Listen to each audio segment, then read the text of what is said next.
Hola amigos, ¿qué tal? Buenos días, ¿cómo estamos? Vaya día de perros que hace hoy.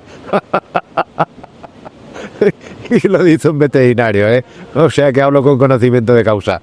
Pero es que tenía que grabar este vídeo, sí o sí, y lo van a entender enseguida, porque creo que es importante que sepan que ya se ha demostrado definitivamente que el señor Zelensky iba de farol.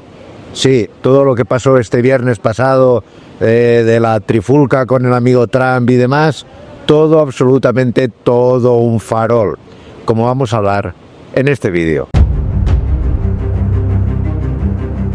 Miren, les voy a contar antes de empezar una pequeña anécdota que les dará un poco a entender por qué ayer domingo sacamos un vídeo donde yo les contaba que todo lo que se había visto en la reunión entre el señor Trump y el señor Zelensky era un vodevil, era algo que estaba previamente, no voy a decir que pactado, pero que sí que era algo que estaba muy interpretado.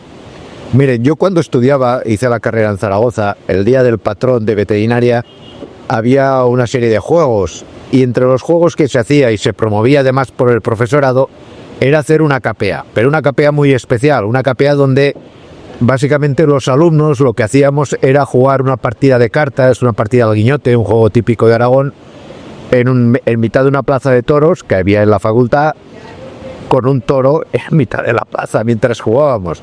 Esto básicamente el profesorado al parecer interpretaba que nos daba a entender un poco más lo que se nos explicaba en una asignatura que se llama propedéutica, que nos ayuda a entender cómo se comunica el animal con el humano. Y esto, quieras que no, te agudiza un poco el ingenio a la hora de interpretar un poco las reacciones de las personas.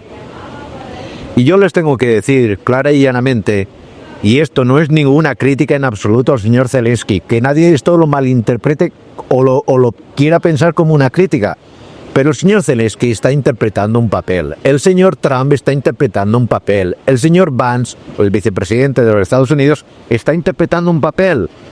Aquí los únicos pardillos hemos sido todos los dirigentes, yo no me considero como tal, todos los dirigentes actuales de la Unión Europea. Dirigentes que, como se ha visto, han quedado completamente fuera de juego en esta situación. ¿Y por qué digo que se han quedado fuera de juego? Pues por una razón muy sencilla. Ayer domingo, a última hora de la noche, cuando el señor Zelensky abandonaba Londres, les recuerdo que había una reunión de líderes, no se sabe de quién, ahora luego la analizaremos esa reunión, porque han hecho todos absolutamente el ridículo, reconoció, hay que interpretar las frases un poquito, que el acuerdo de tierras raras con Estados Unidos, el acuerdo que había llegado, le parecía óptimo. Punto pelota. Y esto ya se había pactado unos días antes. Esto hay que ser perfectamente conscientes de esta situación. El señor Zelensky ya sabía a qué iba Estados Unidos. ¿Qué es lo que yo interpreto que pasó? Pues muy sencillo, que una vez llegó ahí a la reunión con el acuerdo a punto de firmar, pidió algo más que Trump le dijo que tururú, que por ahí no pasaba. Y eso es lo que hay. ¿Hizo mal el señor Zelensky? No, el señor Zelensky está defendiendo los intereses de su país. ¿Hizo mal el señor Trump? No, porque está defendiendo los intereses de su país. Yo siempre me ha llamado mucho la atención y de hecho le preguntaron al señor Zelensky, oiga, ¿por qué usted viene aquí a la Casa Blanca sin traje chaqueta? Pues por una razón muy sencilla, porque el señor Zelensky controla y domina perfectamente el lenguaje no verbal. Ustedes deben pensar que el señor Zelensky llegó a la política desde el mundo del teatro y de la televisión. Es un actor, igual que fue el señor Reagan en Estados Unidos. Exactamente igual.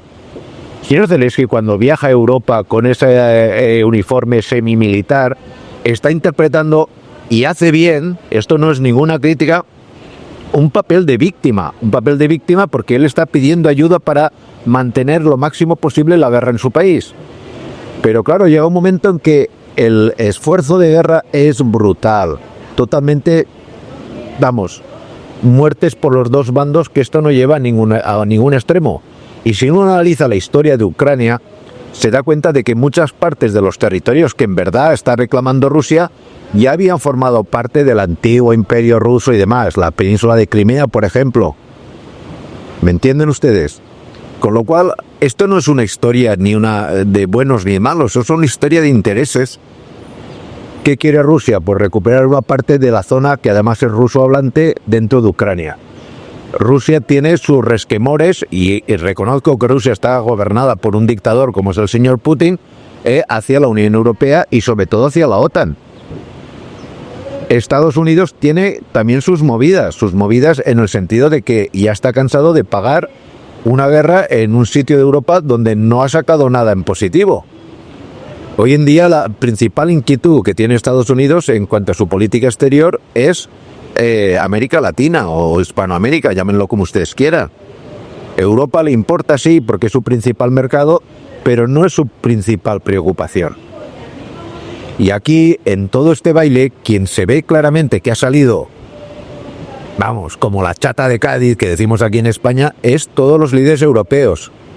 Porque esta reunión que se ha hecho en Londres, uno no sabe qué reunión es, porque líderes europeos de la Unión Europea no, porque Inglaterra, que es el país organizador, no está dentro de la Unión Europea.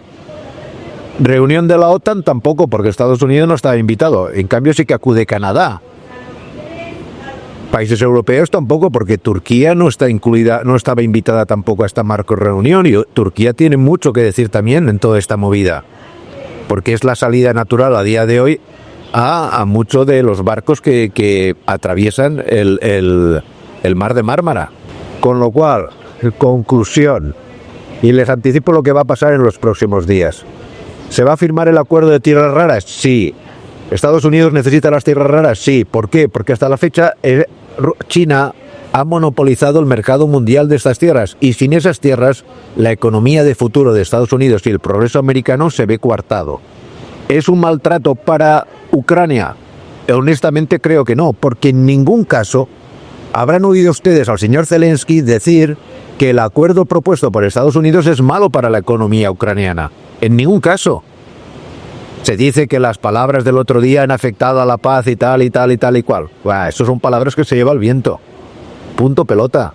Pero el acuerdo, a priori, falta ver los detalles, evidentemente, no parece malo. Con lo cual, aquí nos encontramos con que en esta movida creo que va a ganar Ucrania. Ucrania va a mantener su territorio con alguna pérdida, correcto, pero lo va a mantener independiente. Podrá entrar en la Unión Europea, casi con toda seguridad. No entrará en la OTAN, pero estará bajo un acuerdo de, no voy a decir que de protección total, pero algo parecido a eso por parte del tanto de la Unión Europea como de Estados Unidos. Rusia también gana. Y aquí quien pierde, como siempre, es esta pandilla de estúpidos que tenemos en la Unión Europea, porque esta guerra nos ha costado a los europeos miles de millones de euros, miles. Y no solamente no vamos a obtener ningún rédito de toda esta movida, sino que además nos hemos comprometido a mantener o enviar soldados para que aquello se mantenga en un cierto estado de paz. Ya veremos cuando por algún accidente, por alguna circunstancia, se fallezca algún soldado. Puede ser español, puede ser francés, puede ser alemán o puede ser lo que sea. Aparte del coste económico, vamos a tener un coste casi con toda seguridad en vidas, porque allí hay campos minados, allí hay zonas donde no se puede entrar, hay zonas insalubres, hay zonas peligrosas, no por víctima de guerra 100%, pero sí que seguramente tendremos alguna víctima. Con lo cual vamos a hacer de policía gratuita, de un acuerdo en el cual nosotros no vamos a ganar absolutamente nada. Como siempre, se demuestra que no valemos ni para nada. Me gustaría ahora mismo saber dónde están esos 1.000 millones que la semana pasada nuestro amigo Sánchez alegremente ofreció para el mantenimiento de la guerra en Ucrania. Espero que tenga la decencia de no darlos. Aunque conociendo al paisano seguramente estos ya estarán camino de República Dominicana. ¿De acuerdo? Pues les dejo y voy a desayunar. Cuídense mucho. Chao.